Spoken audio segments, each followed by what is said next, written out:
Trust me, এই ভিডিওটি আপনার মোবাইল নেটওয়ার্কের সব সমস্যার সমাধান করবে। ফ্রি ফায়ার খেলার সময় যখন আপনি এনিমিকে ফায়ার করেন, সেই সময় পিং হাই হয়ে যায় বা পিং সব সময় আপ ডাউন করে, এবং অন্যদিকে ভিডিও দেখার সময় ভিডিও বাফার হলে আপনি মনে করেন হয়তো টাওয়ারের থেকে এই সমস্যাটি হয়, কিন্তু না, এটা আসলে আপনার মোবাইল নেটওয়ার্ক ব্যান্ডের সমস্যা। আসলে সব কোম্পানি একই নেটওয়ার্ক ব্যান্ড মোবাইলে দিলেও সেই ব্যান্ডগুলি বুঝতে পারে না আপনি আপলোড স্পিড বেশি চান নাকি ডাউনলোড স্পিড বেশি চান। তাই গেমিং বা ভিডিও দেখার সময় নেটওয়ার্ক খারাপ চলে। আপনার মনে এটা প্রশ্ন আসবে যে ব্যান্ড কি?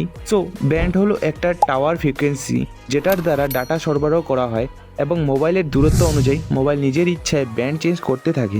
ব্যান্ডের অনেক ফ্রিকোয়েন্সি হয়ে থাকে, যেমন ব্যান্ড 5-এর ফ্রিকোয়েন্সি হয়ে থাকে 850 ফ্রিকোয়েন্সি।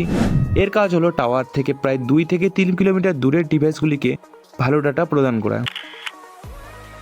সব জায়গায় সব টাওয়ার থাকবে এটা অন্তত জরুরি নয়। তাই আমাদের ডিভাইসে নেটওয়ার্ক ঠিক রাখার জন্য ডাটা রোমিং সেটিংটি দেওয়া হয়েছে। ডাটা রোমিং হলো আলাদা আলাদা কোম্পানির সিম যে কোনো টাওয়ার থেকে ডাটা আদান প্রদান করতে পারবে, তাই আপনাকে ডাটা রোমিং সর্বদা অন রাখতে লাগবে। তবে এই ক্ষেত্রে কোম্পানি যদি ডাটা রোমিং সার্ভিস অন না রাখে, তাহলে আপনি যা করতে পারেন, আপনাকে পর্যবেক্ষণ করতে হবে যে আপনার এলাকার কাছাকাছি কোনো টাওয়ার বসানো আছে, সেই হিসেবে আপনাকে ওই কোম্পানির সিম নিতে হবে। যদি কাছাকাছি টাওয়ার থাকে তবুও নেটওয়ার্ক খারাপ দেয়, তবে আপনাকে নিচের সেটিংগুলি ফলো করতে হবে। প্রোটোকলের মাধ্যমে ডাটার আপলোড স্পিড এবং ডাউনলোড স্পিড কম ও বাড়ানো যায়।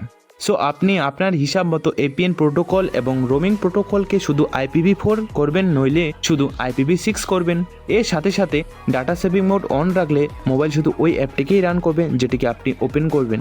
70% সমস্যা হয়ে থাকে মোবাইল সেটিং এর জন্য। এটি ঠিক করতে আপনাকে যা যা করতে হবে তা হলো, যে অ্যাপগুলি আপনি সপ্তাহে একবার বা দুবার চালান সেই অ্যাপগুলোকে ফোর্স স্টপ করে দিন।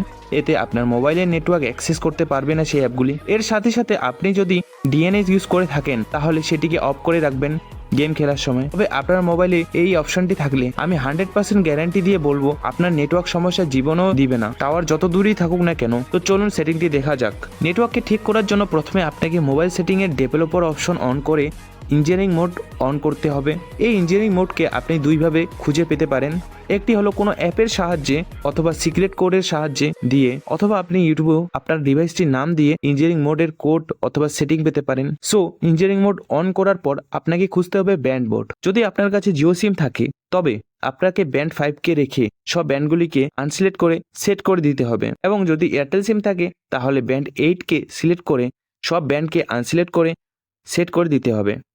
এই সেটিংগুলো করার পর আমি 100% শিওর যে আপনার নেটওয়ার্ক একবারে ফুল স্পিডে চলবে। যদি আপনার মোবাইলের কোনো সমস্যা আছে কিন্তু বলতে পারছেন না, তবে আপনি আমাকে আপনার প্রবলেমের বিষয়ে বলতে পারেন। আমি যথাসম্ভব ঠিক করতে আপনাকে সাহায্য করব। মোবাইলে পিং ঠিক হলেও আপনার মোবাইল যদি ল্যাগ করে থাকে তাহলে আপনি এই ভিডিওটি দেখতে পারেন। ধন্যবাদ।